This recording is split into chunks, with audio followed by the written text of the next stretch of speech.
Post-meditation, off the cushion. When I speak of post-meditation, of meditating off the cushion, this bothers some folks, and so let me be clear.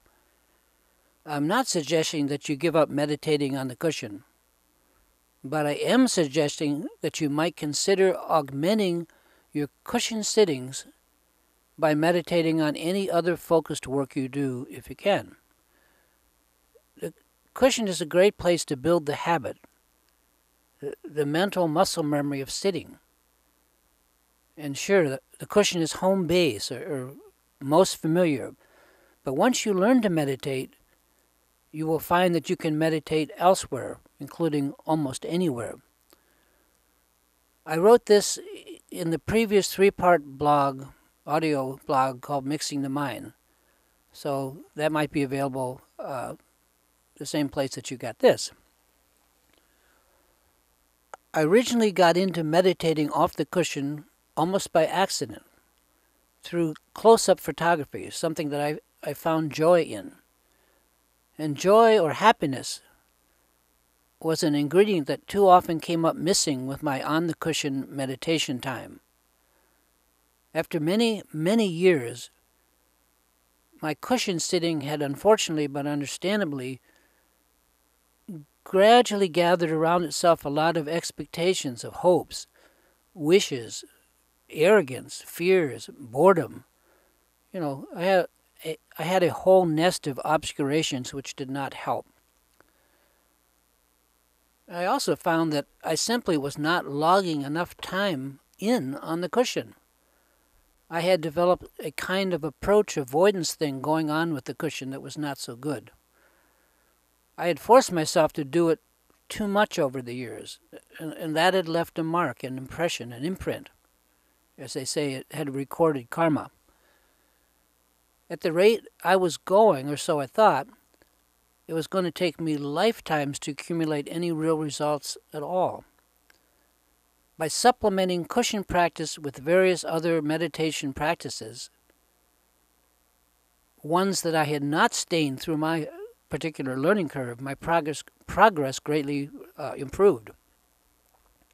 So I don't recommend forcing yourself to sit or practice for long periods. And the great Mahasiddhas have said the same thing, many short sessions. And I do most of them at this point off the cushion. And this does not mean that I time them like with a watch. If you're doing that, you're already probably in trouble. A session should be measured by how long you enjoy the meditating process. When my mind gets tired, or when meditation practice gets tiresome, I try to be aware enough to recognize that and just stop for a while.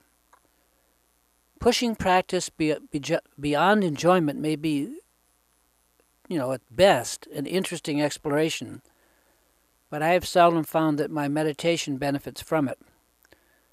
And as mentioned, most of the great Mahasiddhas recommend many short sessions and not to push a given session beyond your enjoyment threshold. I have had to protect my meditation from my own efforts to force it this way or that. Meditation opportunities are everywhere, including whatever we do or could be doing. So I don't limit myself to the cushion. And I'm learning to add other activities where I have to exercise focus and concentration. Like even writing this blog.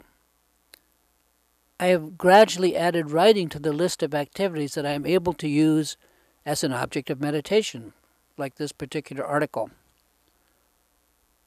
For too many years I tried to force myself to meditate, when in truth I didn't feel like it, and there was little to no joy involved.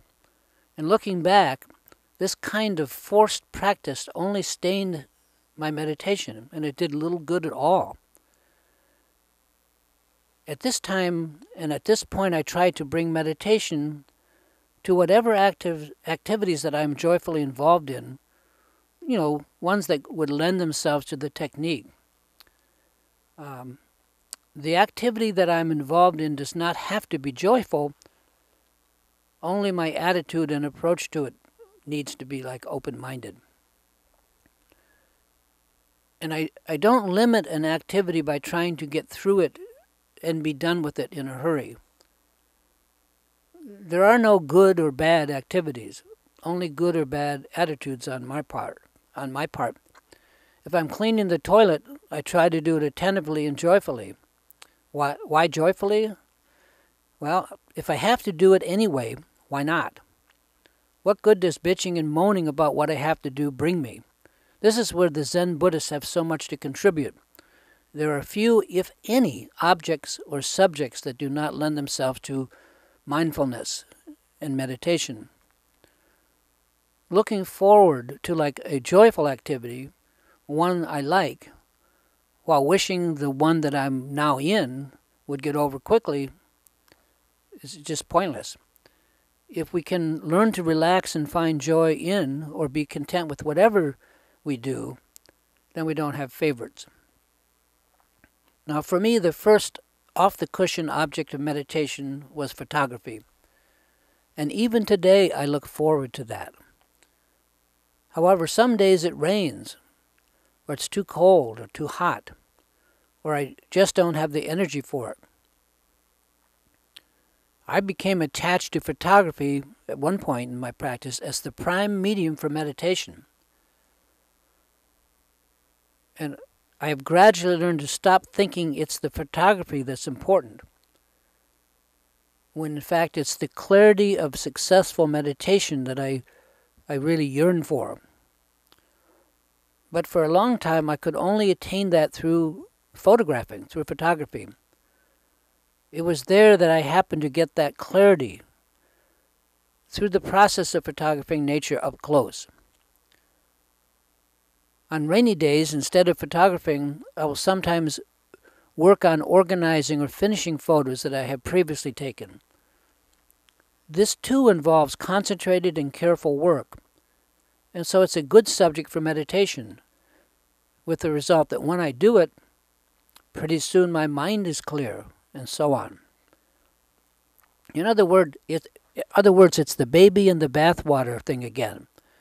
I used to think that the baby was the photography, when in fact the baby was always the extreme clarity of meditation achieved through the process of photography, and this is an important point. It is the clarity that insight meditation brings that is precious and portable, and I'm learning to invoke that activity in more things that I do during the day.